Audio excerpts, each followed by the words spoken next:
Həyat betər quruzdan, bəyan edər bu susmaz. Bədahətən durulmaq istəyir ruhum, bədənim çişli tutxu məbədi içki. Duydum hərə bir fikrin sahibi, ələ bir kesir fürsət. Səbəbim bilmir heç kim bu qəddar yaradılışın. Və hətta aradım işıq, amma xəttə artıq aşılıb deyə səhv addımdan qaçınıb geri döndüm. Verib ömrü yaradan, amma saf verilən bu ruh saf olaraq məncə heç vaxt geri dönmür. Sezib öngördüm sonumu və indidən tətiyə hazırlamışam. Alınmasa bu zibilə əbədiyyətən həkk olunacaq suicide notu. Anlamasa zeybi yox məncə bu misralar dərk olunacaq sarotu. Cümləsi elə mahiyyət daşımayanda, hüzur tapacam bu ruhu bədəndə daşımayanda.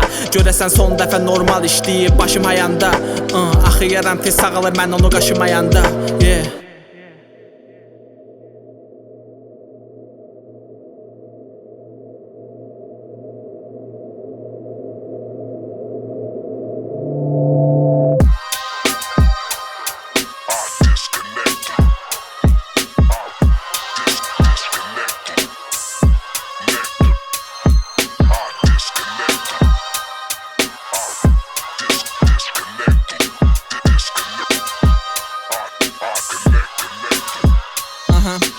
Bu bit sanki səslənir Brooklyn-də tində. Mənsə bu dimdik əzimlə dayanan bədənimə işləyirəm hər gün uzun pik sətirlər. Sən isə get başqa yerdə oyna, çünki sikimdə deyil heç bu fiktiv səviyyən.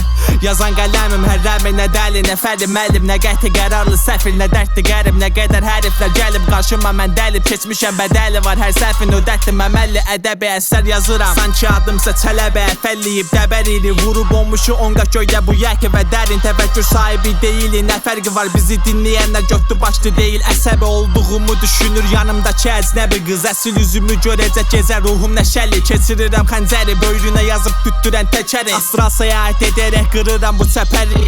Bu poxta girmişəm özümlə yarışa çətin.